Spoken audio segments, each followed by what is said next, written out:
Thank you, choir. Thank you, choir, for ministering to us. First three songs, and after the sermon, they would sing another four. We praise the Lord for the messages of the songs that we have heard this morning. Trust Him and obey. Trust Him.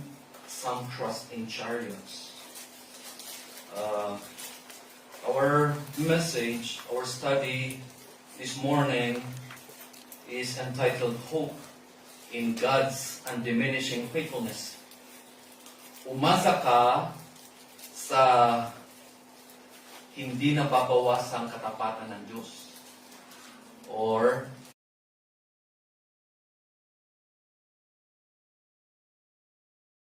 ng Diyos na hindi nagmamaliw.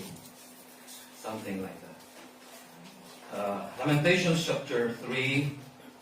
Allow me please to read portions of chapter 3 from the New Living Translation. I would want to start with from verse 1, chapter 3 verse 1 down to 5, and then I go to verse 18 to 24, and then verse 55 to 57. Kindly follow with your eyes in your own Bibles as I read this from mine.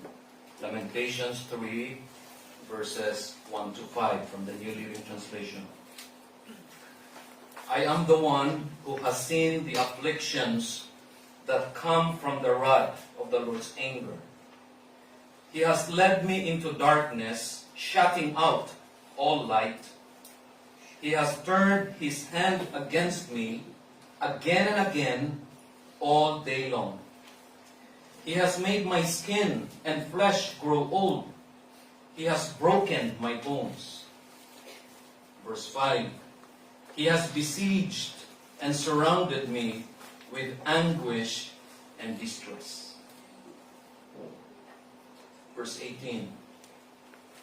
I cry out, my splendor is gone. Everything I had hoped for from the Lord is lost. The thought of my suffering and homelessness is bitter beyond words. I will never forget this awful time as I grieve over my loss. Yet I still dare to hope when I remember this. The faithful love of the Lord never ends. His mercies never cease. Great is His faithfulness. His mercies begin afresh each sunrise. I say to myself, the Lord is my inheritance. Therefore, I will hope in Him.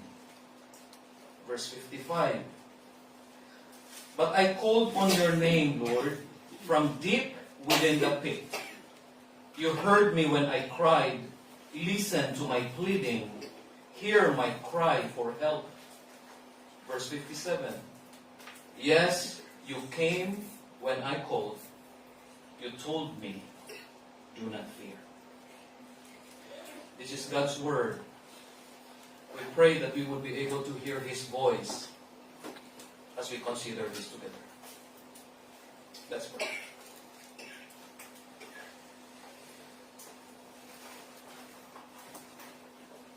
This week we have heard so many voices around us, even from within us. Each voice vying for our attention. But we thank you, dear Father, that this morning our spiritual ears can be reset. As we study your word, we pray that you will turn our ears to your voice again, so that we can hear it once more as we prepare for another week. We thank you that we do not need to listen to all of these voices, because not all voices matter. There is only one voice that we must be familiar with always. And that should be the voice of our Lord and Savior Jesus Christ, calling out to us every moment of the day. And this morning we thank you that once again we can turn our ears to your voice. We thank you, loving Father, for blessing us with so many blessings this week, opportunities, privileges to grow, to learn, to receive blessings. We thank you for the opportunities that we seldom encounter.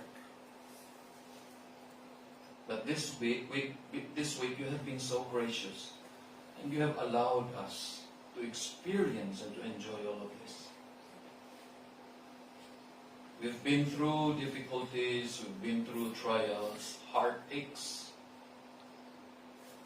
But we just want to thank you, Lord, that through this, throughout our experience, you are always there, always true to your word. We felt your presence. We experienced your hand guiding us, molding us. This morning, we thank you. We can worship you. Father, we pray that you will bless our time with your word. We have read this portion many, many times. We have heard countless sermons from this. We have considered a lot of lessons based on this passage. But we ask for mercy now, as once again we would look at these verses. We pray that you will open our eyes so that we can see fresh word of encouragement, fresh word of reminders, fresh word of rebuke and correction, fresh word of instruction from your word. Open our hearts, dear Father, so that we can receive your message for us today. Bless us now, in Jesus' name.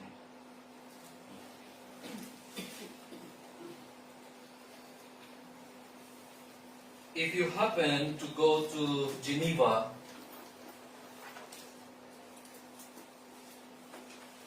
across from St. Pierre's Cathedral, you will see this statue of the prophet Jeremiah, standing silently in contemplative thought.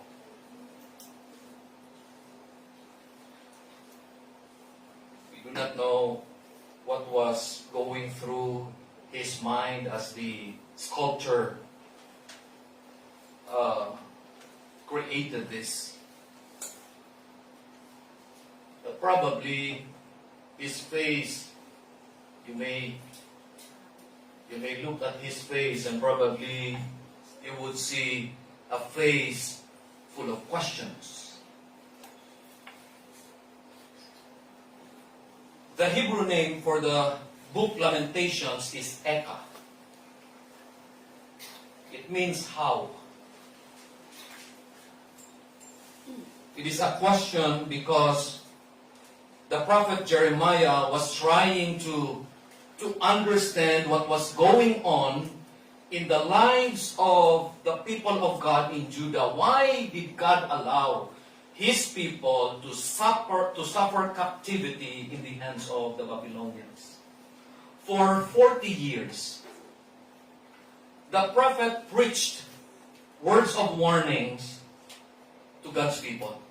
And yet sadly, his sermons fell on deaf and rejecting ears.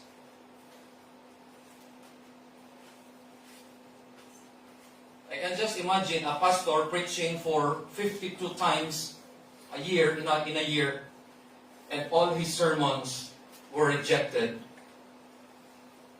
I'm sure that pastor would feel bad kasi hindi pinapakinggan yung kanyang mensahe. Here was a prophet, here was a preacher who preached for 40 years. Hindi lang siguro once a week, probably every day, for 40 years. And yet, his messages fell on death-rejecting ears. Most of his sermons were warnings of God's judgment. The people of God living in the kingdom of Judah were disobedient to God's commands. They worshipped other idols instead of worshiping God. They trusted on other nations instead of trusting the Lord. And God, through Jeremiah, was warning them that they should turn back to their God. And yet, they ignored the prophet, they ignored his messages until in 586 BC, what Jeremiah was warning about truly happened. In 586 BC, Babylon marched into Judah and laid a siege on the city of Jerusalem, and after several years, the city of Jerusalem fell. The Temple of Solomon was destroyed. People were killed because of the siege. Food supply and water supply were cut off. And the best of the people of Judah were marched back to Babylon, including Daniel and his three friends. Sino nga? Meshach, Shadrach, Abednego. But the people who were weak, including children, babies, old people, they were left in the city to die. And so the prophet saw with his own eyes what happened to his people. Let me give you several scenes na nakita ni Jeremiah. First, he saw bodies, dead bodies, lying on the streets. Chapter 2, verse 21. See them lying in the streets, young and old, boys and girls, killed by the swords of the enemy. You have killed them in your anger, slaughtering them without mercy. First sin, eksena, bloated bodies spread on the streets. No one bothering to bury them. The second scene that Jeremiah saw,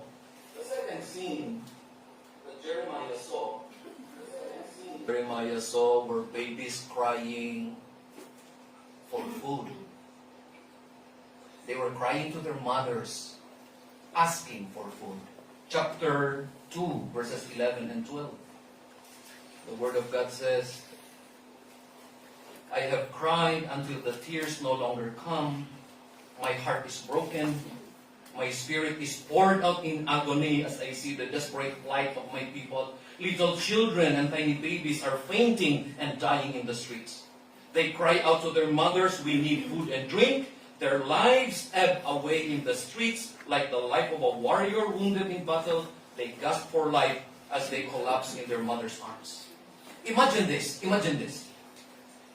Jeremiah was trying to tiptoe his way through the streets, trying to avoid dead bodies.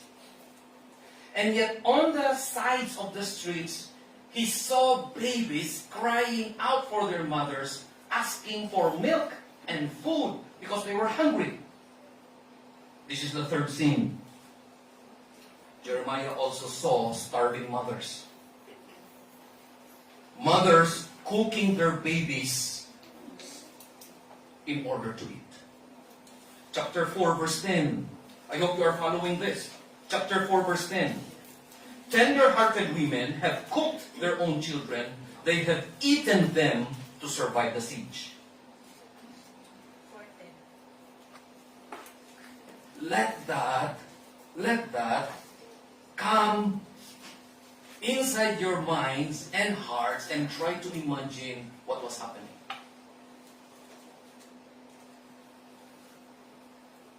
Jeremiah has nowhere to go. He had an option to go to Egypt, but he chose to stay. And he saw all of this. And somehow it has affected him so much that he lost hope. You may be here today, brother, sister, friend, you may be here today. And probably you can relate to or with Jeremiah.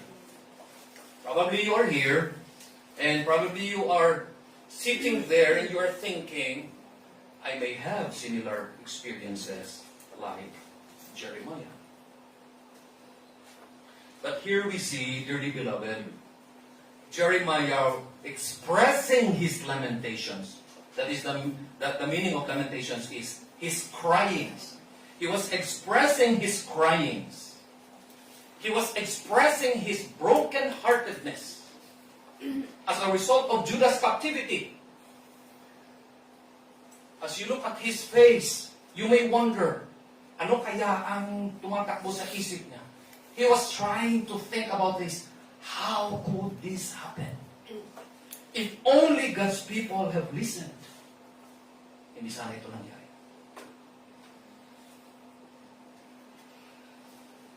Let me summarize this study in a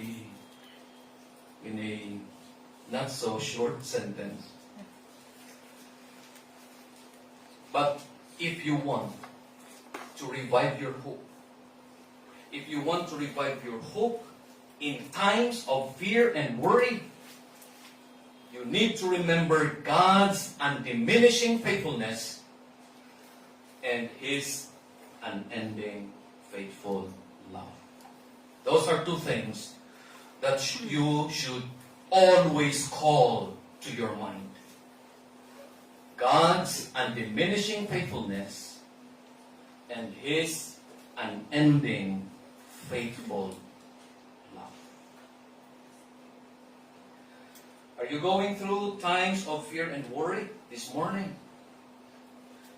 Has it come to a point in your life that you are losing hope? Here is God's solution for you. Remember, God's faithfulness is great, and His faithful love never ends. I have 3 realities for you to consider this morning before the choir returns to the stage. Number 1, monotonous heartbreaks can result to hopelessness. When we say monotonous, we mean repetitious. Ang paulit-ulit na heartache or heartbreak can result to hopelessness. Here we see the prophet Jeremiah going through this experience. Look at verse 1, chapter 3. Look at verse 1. I am the one who has seen the afflictions that come from the rod of the Lord's anger. Here he recognized that what happened to the people of Judah was a result of God's punishment. God was chastising His people. Pinapalo ng Diyos ang kanyang mga tao. And He used, as a rod, He used the kingdom of Babylon. But look at this, starting from verse 2 in your Bibles, down to verse 16, you find the phrase, He has. 17 or 18 times, He has, He has, He has. Ano yung significance nito? As he goes through all of his experience, He has led me into darkness, He shut out all life. He has turned his hand against me. He has made my skin and flesh grow old. He has broken my bones. He has besieged and surrounded me. He has buried me. As Jeremiah enumerates his experience, he drives home the point that all of us can hit rock bottom. All of us can reach the end of our rope. All of us can experience hopelessness. Jeremiah wants to drive home the point that anguish is real. At hindi ko po alam what is your current experience right now. Maybe you will agree with me. Sasabihin mo, Pastor, I am going through anguish right now actually.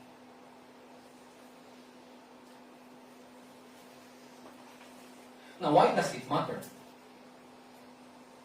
It matters, dearly beloved brethren and friends, because if we are not careful, we tend to entertain alien thoughts that God does not care. We begin to, to fill our minds with thoughts that God has forgotten us. And that God is not true to His word, and that God fails in His promises. Consider again his expression of anguish. He hath led me and brought me into darkness. That was what Jeremiah was experiencing. All of this, the dead bloated bodies, the babies and young children crying for food, the mothers cooking their children so that they could eat. All of this was hitting Jeremiah all at the same time, and he said, I am in darkness. I cannot understand what is happening.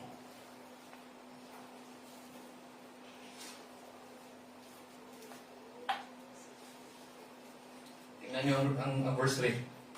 Sabi ni Jeremiah, God has turned Himself against me. He turned His hand against me. How often? All the day. I could never rest. I have this feeling of anguish, and I don't know what to do. Look at verse 18. I cry out, my splendor is gone. Everything I had hoped for from the Lord is lost. I am hopeless. And hopelessness is a dangerous place to be, because it is where Satan attacks us. And many people who are hopeless would choose to end their lives. Hopelessness is the place and situation that our adversary wants us to be.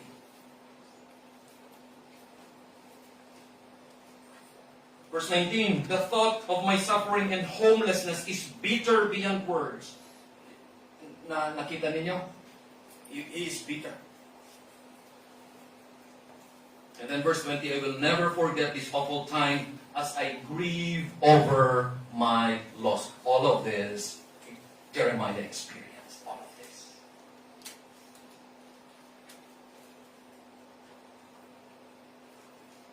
And so, ang paulit-ulit na heartbreak, mga kapatid, mga kaibigan, it can result to hopelessness. Let me ask you this. You don't need to answer this audibly. How many heartbreaks did you experience this week? How many heartbreaks did you experience this month? How many heartbreaks did you experience since January 1 to November 17? If you would say, one time lang, Pastor, probably you are not hopeless. Pero ang paulit-ulit na heartbreak, it can result to hopelessness. This is what we see in the experience of Jeremiah. So that in verse 55 he says, I called on your name, Lord, from deep within the pit. Ito yung kanyang pakiramdam. Nasa ilalim siya na napakalalim na balon. Hopeless. Helpless. Nowhere to turn to. Ito ba yung experience mo ngayong umaga? With so many things happening in your own personal life, and in your family life, and in your work life, so many heartbreaks, repetitious, it can result to hopelessness. There is a book written by David Roper. The title of the book is A Burden Shared. Very good book. Ito yung sabi niya sa kanyang libro. To resist pain is to miss the purpose of it. Self-pity is deadly and demonic. It is the devil's way of stalling us into introspection, and some people lose their faith because of hopelessness. Suffering is not fatal. He continues. Our eternal destiny is not riding on our circumstances. Our security is based upon our Lord's acceptance and His Word. And then He concludes with His words. We must not waste our pain. Whatever pain God allows us to go through, there is always a reason and a purpose for it. For the people of Judah, God wanted them that through their pain, they would be able to mourn over their sin. At sometimes ito yung kailangan natin. Pinapalo tayo minsan ng Panginoon because He wants us to mourn over our sins.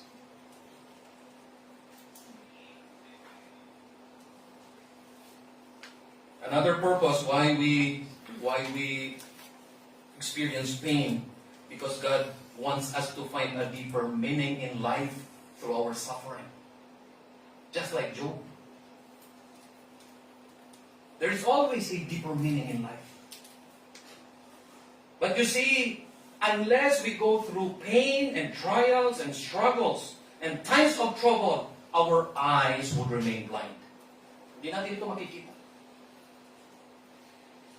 Another reason why God allows us to go through these struggles and trials and tribulations, because He wants us to see Him alive.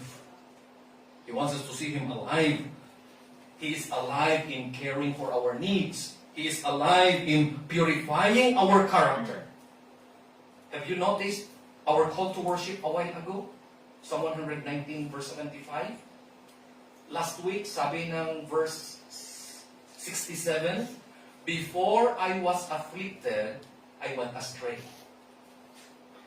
And then in verse 71, it says, it is good for me that I have been afflicted. And then in verse 75, kanina lang, sa call to worship natin, in your faithfulness, I am afflicted. In other words, kahit ang pagpalo ng Panginoon sa atin, tanda ng kanyang katapatan. Sometimes God hits us hard para paluin tayo. But He does it in faithfulness. Monotonous heartbreaks can result to hopelessness. This is the second reality. God is faithful to provide daily mercies for daily troubles. He is faithful to provide, to give daily mercies for daily troubles. Starting from verses 22 downwards, we see the prophet Jeremiah offering a far better option than self-pity. Okay? Sabi niya sa verse 18, I entirely lost hope. Pero pagdating sa 21, pababa, He gives us an option. There is a far better thing than self-pity. You do not need to feel sorry for yourself when you hurt, when you go through trouble and trials. Minsan ito yung paboritong takbuhan natin. Pag may problema tayo, naawa tayo sa sarili natin. Kawawa naman ako. Naku, kawawa talaga ako. Ang mas nakakaawa pa, kasi kawawa na nga ako, ang mga taong iba nasa paligid ko, hindi naaawa sa akin. Listen. Jeremiah now gives a better option. You could fall to the temptation of feeling self-pity.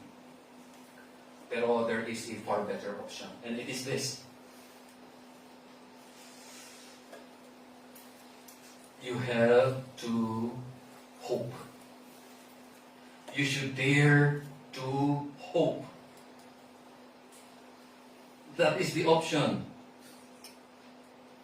When it seems that the world has turned your life upside down and you have nowhere to go to, dare to hope. Look at this. Sabi sa 21, yet I still dare to hope. Dare to hope. And remember three things. As you hope, remember three things. Ano yun? Ito, 22 and 23. First, remember that the faithful love of the Lord never ends. It is unceasing. Walang expiration. Second, His mercies never cease. The third thing you should remember is that God's faithfulness is great. And you summarize those three, you come with this summary. His mercies begin afresh every sunrise. Hindi mo nakita yung sunrise kanina? Cloudy. But behind those clouds, you know the sun is up.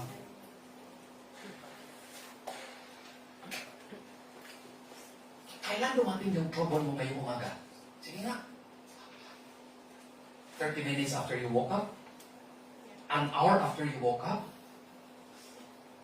Nung sumakay ka sa MTR? Nung bumaba ka sa bus? Nung umakyat ka sa hagdan? Kailan nagsimula yung trouble mo? Listen to this. Before your trouble started this morning, at sunrise and even before sunrise, God's mercies were up. Nandiyan na available na para sa iyo at para sa akin. Dare to hope and remember these three things.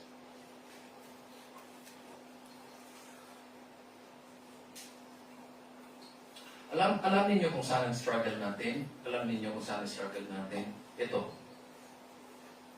We worry and we think that we need to carry tomorrow's burdens with today's strength.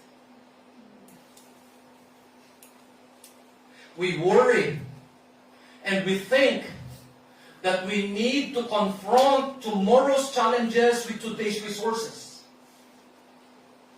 That doesn't work. Hindi yan ang will ng Panginoong Diyos. Look at this. Matthew 6:34 and Lamentations 3:23. Ready, go. So don't worry about tomorrow, for tomorrow will bring its own worries. Today's trouble is enough for today. Red letter, meaning si Jesus ang nagsalita nito. Ano sabi niya sa last part? Today's trouble is enough for today. What you're going through right now, difficulty, trial, trouble, heartbreak, sapat lang yan for today. And we go to Lamentations 3:23. His mercies begin afresh every morning. Now, what does it mean? It simply means God appoints our daily troubles. But He also appoints His daily mercies.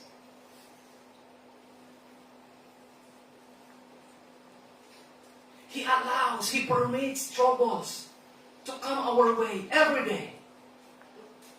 And yet, to balance it, He sends mercies, new mercies, every day, so that we can bear today's troubles. Ito yung mensahe ng hope ni Jeremiah. He realized, wala na siyang magagawa.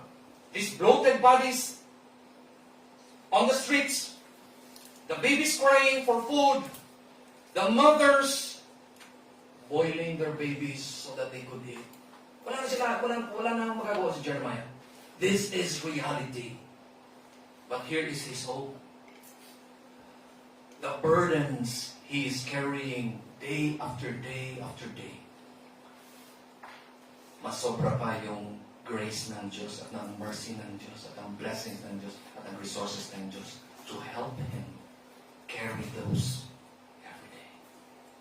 Mga kapatid, mga kaibigan, whatever burdens we are carrying on our shoulders today, listen, hear this.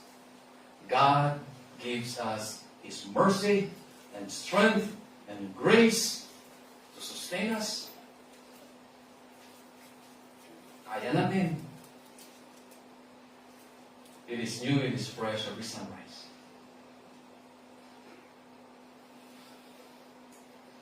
And we can do it, we can carry it. We don't need to despair. More than enough ang measure ng grace ng Panginoon para sa atin. Third, reminding ourselves of God's faithfulness will give us hope. One of the greatest enemies of hope is forgetting God's faithful promises. Alam ba ninyo, mga kapatid, that the mind has or possesses great power? The mind can talk to itself by way of reminding. Kaya ng isip natin kausapin ang sarili niya sa pamamagitan ng pag-remind. And reminding, as you live your life day after day, you need to remind yourself that is a ministry that you can do and that you should do for yourself. You remind yourself. Ano sabi dito ni Jeremiah? This I call to mind. This I remind myself. We need to remember. Alam nyo, nagbabago yung pananaw natin when we become pessimistic. When we become negative thinkers.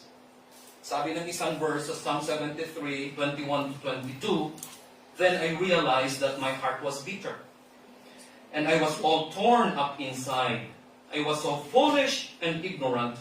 I must have seemed like a senseless animal to you. You see, pessimism makes us like animals. Senseless.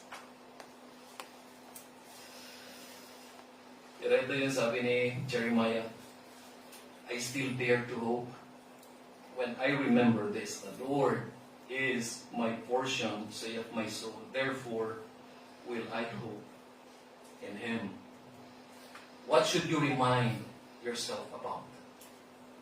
Una, remind yourself of God's faithful love.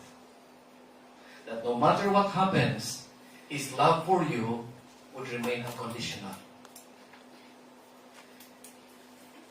Do not ever think that because you have offended Him, He will love you less. Do not ever think that because you have failed Him so many times, He will love you less. God will always love you. And His love will always be unfailing. The second thing that you need to remind yourself of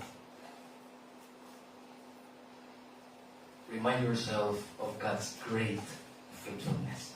The word great is from the original word rab, R-A-B, rab. It means to be abundant. Tinignan ko ang meaning nito, word na rab. It means to be abundant in quality, in quantity, in size, in age, in number.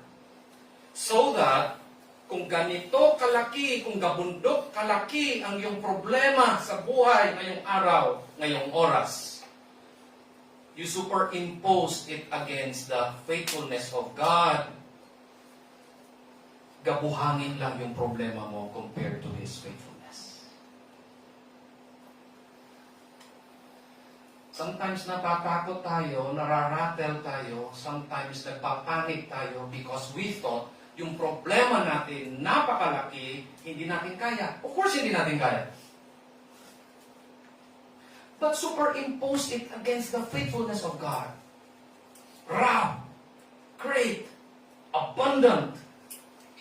Dito mo makikita na yung problema mo, gabuhangin lang pala compared to God's faithfulness. Kaya sabi ni Jeremiah, as he considered this, sabi niya, I still dare to hope. Because I remember, the Lord is my portion, verse 24, therefore will I hope in Him. And then, he ends with this, 56 and 57. He remembered. Sabi niya, you heard me when I cried. I prayed. And you listened. And then, sabi sa 57, you came when I called. And you told me, do not fear. Do you need to fear? Kung itong maririnig mo sa Diyos. Do you need to fear? Do we need to fear? Kung itong maririnig mo galing sa Diyos. That is why we prayed kanina, Lord, sana marinig namin ang boses mo. And I hope and pray that as we consider these verses, sana narinig mo yung boses ng Panginoong Diyos telling you, do not fear. Let me end this with two last verses. Remind yourself of God's faithfulness. When you do it, it will give you hope. Last two verses. Psalm 77, 11 and 12. But then I recall all you have done, O Lord. I remember all your wonderful deeds of long ago. They are constantly in my thoughts. I cannot stop thinking about your mighty works. That is about remembering. That is about calling to mind. Have you noticed, apat na phrases dito, isa lang ang meaning, remember. Recall. Remember. Constantly in my thoughts. Cannot stop thinking. Lahat ng ito, it is about remembering. Remember. Kalimutan mo lang lahat. Kalimutan mo kung anong almusal mo kanina. Remember, God is always faithful. Sabi sa kanta kanina, some trust in chariots, some trust in horses, but we will remember the name of our God, our Lord, the God of Israel. Remember. Remember His unfailing love. Remember His great faithfulness. Remember. And have hope. Have hope. God bless His word. And God bless you. Father, we thank you for your word. We thank you for encouraging us this morning. We thank you that we were able to hear your voice. And as the choir returns to sing the second part of their music presentation, we pray that you will continue to use the messages of the songs to lift up our hearts so that we would commit that we will continue to trust you in times of trials, knowing that in the end you will give us triumph. Bless your word and bless your people. In Jesus' name. Amen.